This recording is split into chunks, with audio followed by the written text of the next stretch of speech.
In a small, quiet city, surrounded by mountains and endless gray skies, there lived a boy named Eli. He was only 13 when the world suddenly became quiet. A small suitcase, a one-way ticket, and a heart heavy with goodbyes. The new city didn't feel like home.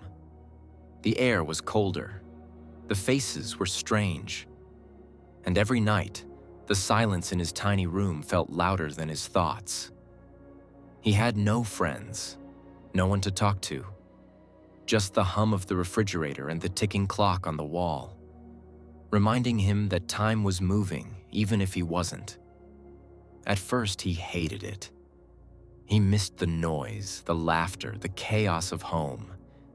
He missed feeling known, but loneliness has a strange way of stripping everything away, until only the real parts of you remain. And in that silence, something began to shift. He started to notice things he never did before. The sound of his own breathing, the colors of the sunset outside his window, the whisper of the wind brushing past the trees. And one night, when the weight of it all felt too heavy, he sat by his window and said something he hadn't said in a long time. "God, are you there?" No one answered. But in that quiet moment, something inside him broke open. A small light flickered in the darkness. Not outside, but within. From that day, he started talking to God. Not in fancy words, not in prayers from books. Just honest, broken whispers. When he felt lost, he talked. When he felt small, he cried. And slowly, he began to feel something he couldn't explain. Peace. One evening, while walking through the neighborhood, he saw an old, cracked basketball court. The nets were torn. The paint was fading. But the ball lying there called to him. Like an old friend he'd never met.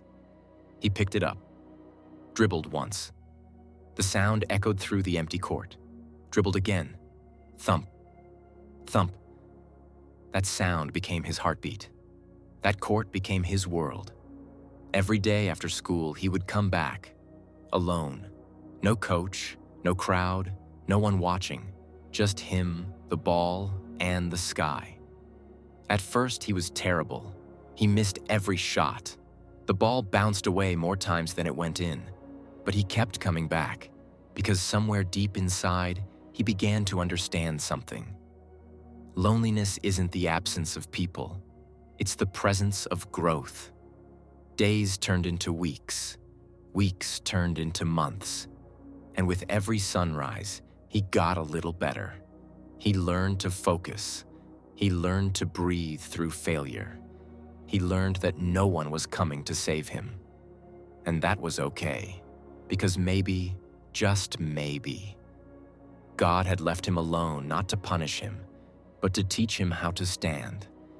The boy who once cried at night now woke up before dawn to practice. The boy who once prayed for friends now prayed for strength. He no longer felt alone. He felt guided. Each bounce of the ball felt like a conversation, not with the world, but with God himself. Years passed. He grew taller, stronger, more confident. He joined a local team. At first, no one noticed him, just another quiet kid with big dreams. But when he stepped on the court, something changed. He moved with a kind of calm fire, as if every step was fueled by the nights he spent talking to the stars. Soon, his dedication began to show. People started asking, "Where did you learn to play like that?" He just smiled and said, "When I was alone." And now, years later, he stands on a real court, under bright lights with a crowd cheering his name. But deep down, he still remembers that small, empty court where no one believed in him. He remembers the tears, the prayers, the silence that used to scare him, but ended up saving him, because that's where he met his real teacher, God. That's where he discovered his strength. That's where he found his purpose. So if you're listening to this right now and you feel alone, if it feels like the world has forgotten you, remember this: loneliness isn't the end of your story. It's the beginning of your becoming. Don't be afraid to be alone. That's where God does his best work. That's where you'll hear the quiet voice that says, "Keep going. You're becoming who you were meant to be."